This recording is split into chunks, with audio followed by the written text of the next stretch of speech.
Oke, ketemu lagi dengan Edwin di channel analisis laporan keuangan.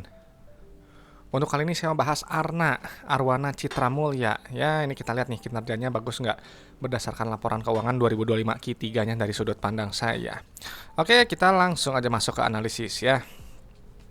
Untuk analisis ya seperti biasa kita lihat dulu riwayat pembagian dividennya ya, dan untuk Arna dari data yang saya dapatkan ini dia rutin ya, ini dari tahun buku 2017 sampai sekarang gitu ya, ini bagi dividen terus ya.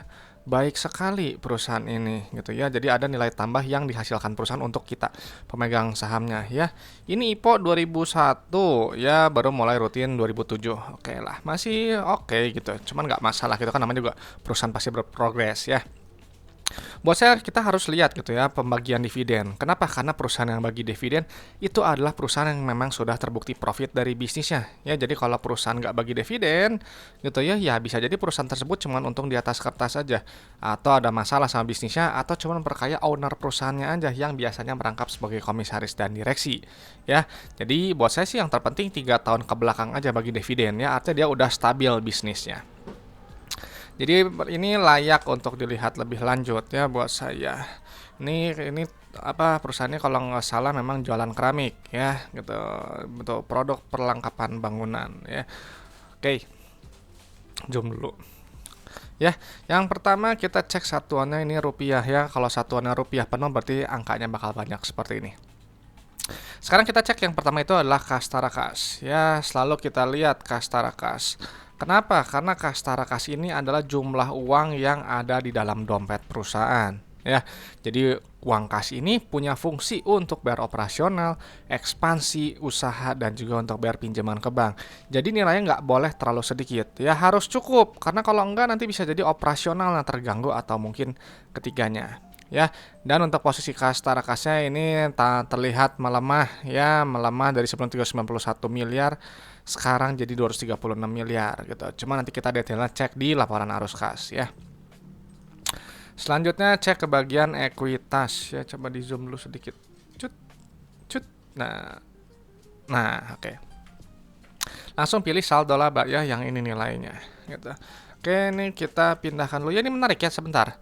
Ini ada saham treasury ya, dan nilainya saya rasa ini cukup besar gitu ya. Artinya perusahaan ini dia pro kepada pemegang saham, karena kalau dia ada pembelian saham treasury artinya dia akan mengurangi jumlah saham beredar ya, nanti earning per share dan dividen per share nanti akan lebih besar ya. Oke, selanjutnya kita kurangi dulu ya untuk saldo labanya, yang ini nilainya. Oke, ini pasti negatif ya nilainya gitu. Nanti di total ekuitas ya kita pindahkan dulu ya nanti. Nah, ini kita lihatnya saldo labanya positif ya. Teman-teman harus tahu ya, kalau saldo laba itu adalah jumlah akumulasi keuntungan yang telah dihasilkan perusahaan ya, dari semenjak perusahaan ini pertama kali berdiri sampai sekarang 2025 Q3. Nah, jadi si Arna dari dulu pertama kali berdiri sampai sekarang 2025 Q3 telah menghasilkan total profitnya sebesar 1,8 triliun. Ya, ini perusahaan yang sangat baik, saldo labanya positif, dia bisa bagi dividen. Ya udah kelihatan jelas itu dari riwayat pembagian dividennya ya. Nah, kalau perusahaannya saldo labanya negatif, dia nggak akan bisa bagi dividen ya, karena artinya dia rugi melulu dan termasuk kategori perusahaan yang bermasalah. Jadi kalau perusahaan bermasalah, mau harganya naik berkali-kali lipat, ya saya tidak akan tertarik ya. Selanjutnya kita langsung cek ke ekuitas milik ya, yang ini nilainya. Kita pindahkan dulu. Oke, sebentar ya, ini kita pindahkan. Nah, ini menarik ya. Udah lama gitu ya terakhir menemukan yang seperti rasio saldo laba terhadap modal awalnya negatif. Loh, kok bisa ya Pak Edwin saldo awal rasio ini negatif? Karena biasanya kan positif tuh ya. Nah, kalau seperti ini berarti ada faktor pengurang modal gitu yang sangat besar, dan tadi memang sudah disebutkan bahwa ada saham treasury gitu ya. Gitu. Jadi dia akan mengurangi modal gitu. Nah, kalau misalnya seperti ini gitu ya, kita ubah rumusnya ya. Jadi gini, kenapa saya kasih bintang ya di sini? Karena ini adalah rumus cepat sebenarnya ya, dia sedikit kurang akurat. Nah, jadi sekarang kita lakukan penilaian gitu ya, rasio saldo laba terhadap modal ini dengan rasio sebenarnya ya. Gimana caranya? Ya ini. Nah, si saldo laba dibagi dengan ini ya, modal awalnya itu ya ini ya, tambahan modal store sama modal awal yang modal sahamnya ya. Jadi ini dijumlahkan dulu. Nah, oke ya, dan nilai ini 19,38 ya, ini bagus sekali ya. Yang lamanya ini sama saya nggak diisi ya, diantepin aja gitu ya, nanti bisa isikan sendiri. Karena yang penting sebenarnya yang terakhirnya ya. Ini kita lihat ya, rasio saldo laba terhadap modal awal ini 19,38. Artinya si Arna ini telah mencetak profitnya itu sebesar 19 kali modal awalnya di luar dividen yang telah dibagikan. Ya, jadi kalau teman-teman punya bisnis jualan keramik ya, modalnya 1 miliar, itu telah menghasilkan total profitnya 19 miliar di luar dividen yang telah dibagikan. Ya, jadi ini perusahaan sangat baik, terbukti untung gitu ya, sangat-sangat baik di mata saya ya. Dan untuk perusahaan yang baik seperti ini wajar dihargai ya, PBV-nya premium ya di 2, gitu ya, 2,1. Oke, selanjutnya kita langsung cek ke bagian laporan laba rugi ya. Kita harus lihat yang selalu ya, pendapatan gitu. Kenapa kita lihat pendapatan? Ya, karena pendapatan ini adalah pos keuangan yang menunjukkan pertumbuhan perusahaan. Jadi perusahaan yang bertumbuh, yang baik, pendapatannya cenderung naik. Artinya barang yang dijual ya, katakanlah keramik yang dijual si Arna ini dia diminati oleh pasar. Gitu. Nah, nanti si pendapatan akan dikurangi oleh harga modal barang atau jasa. Ya, nanti keluar laba bruto yang ini. Gitu ya. Pindahkan dulu data keuangan si laba brutonya. Nah, ini kita lihat ya. Lihat nih, gross profit marginnya adalah 30% ya. Penting kita melihat laba bruto. Kenapa? Karena laba bruto ini menunjukkan inti efisiensi perusahaan untuk melihat kemampuan perusahaan menempatkan harga jual barang atau jasanya di atas harga modalnya. Ya, jadi misalnya ini GPM tadi 30%. Artinya kalau teman-teman menjual satu produk keramik gitu ya, harganya 100.000, dia ambil laba kotornya itu 30.000. Ya, jadi 70.000-nya itu adalah harga modal barang atau jasanya. Simpelnya seperti itu. Nah, jadi kita harus cari ya perusahaan itu yang laba brutonya setinggi mungkin gitu ya. Kenapa? Karena kalau dia laba brutonya tinggi ya, gross profit marginnya tinggi, dia artinya punya keunggulan kompetitif ya, produk yang dijualnya ya, punya moat gitu. Dan juga semakin besar laba bruto akan semakin besar laba bersih. Ya, karena nanti laba bruto nanti akan dikurangi oleh beban operasional, non operasional, dan juga beban pajak. Nanti keluar laba periode berjalannya yang ini nilainya. Ya, ini inti dari laporan laba rugi ya, perusahaan ini untung atau enggak. Ya, dan ini kita lihat ya, untuk laporan laba rugi kinerjanya pendapatan naik, gross profit turun tipis, net profit ya turun tipis lah ini ya, turunnya berapa persen sih?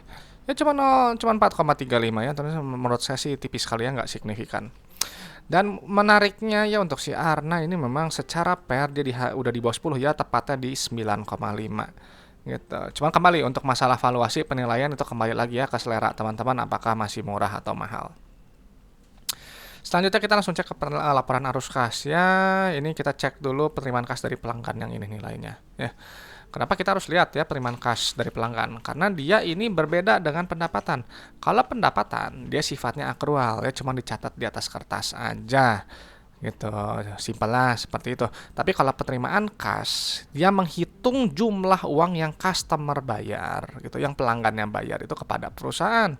Jadi benar-benar uang nyata, uang yang real. Ya, dan ini kita lihat rasionya tinggi ya, 98%. Artinya customer bayarnya selalu full ya, hampir selalu full lah. Gitu. Jadi teman-teman menjual tadi barang 100 juta ya, keramik harganya 100 juta, customernya bayar 98 juta. Nah, 2 juta sisanya itu berubah nanti dalam bentuk piutang yang nanti harus ditagih oleh perusahaan ya. Nah, jadi ini kita lihat ya, nanti dia bilang si Arna dia pendapatan 2,1 triliun, penerimaan kasnya 2,1 triliun juga ya. Nah, si uang kas ini digunakan untuk bayar operasional ya, atau bayar supplier, karyawan, dan seterusnya. Nanti keluar net CFO. Ini nilainya negatif ya, bagus, kita pindahkan dulu. Kenapa nilainya wajib positif ya untuk net CFO? Karena kalau dia positif artinya bisnisnya menghasilkan uang tunai ya, yang nyata. Jadi uangnya itu nggak cuma habis hanya untuk operasional ya, ada sisa untuk bisa dinikmati oleh pemegang sahamnya ya. Net CFO-nya wajib positif. Nah, nanti ini untuk aktivitas investasi atau aktivitas ekspansi usaha, ini kita lihat ya, ini nilainya negatif ya, ini bagus ya.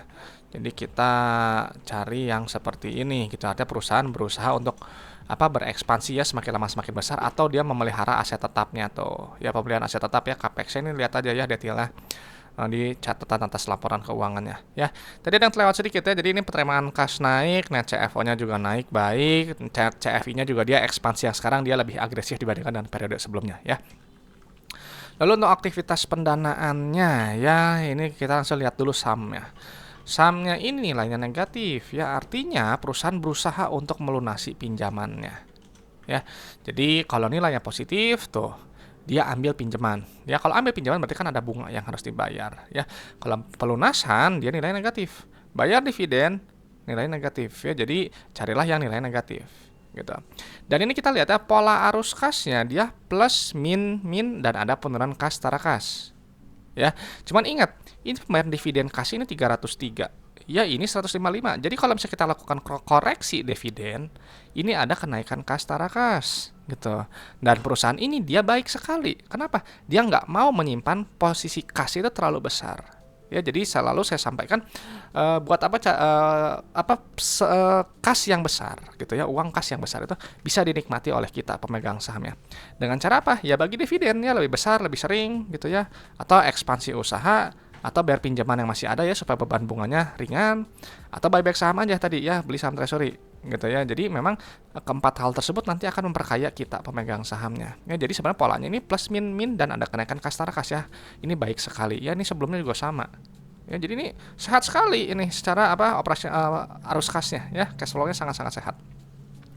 Nah selanjutnya kita langsung balik lagi ke atas ya, kita lihat likuiditas dan solvabilitasnya ya, untuk melihat resiko bisnisnya jangka pendek atau dan juga jangka panjangnya. Selalu lihat rasio lancar ya, ini kita pindahkan dulu untuk aset lancarnya ya.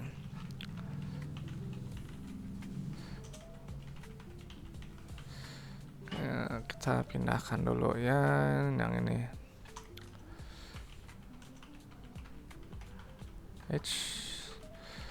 Ya ini kita lihat ya, untuk rasio lancar ini bagus ya di 1,94 ya, dan rasio kas 0,3 ya. Jadi secara likuiditas gitu ini sebenarnya posisinya masih bagus ya, masih kuat. Rasio lancar ini di antara dua kurangnya 1,9 ini sangat-sangat sehat ya. Rasio kas juga saya rasa masih lumayan ya di 0,3.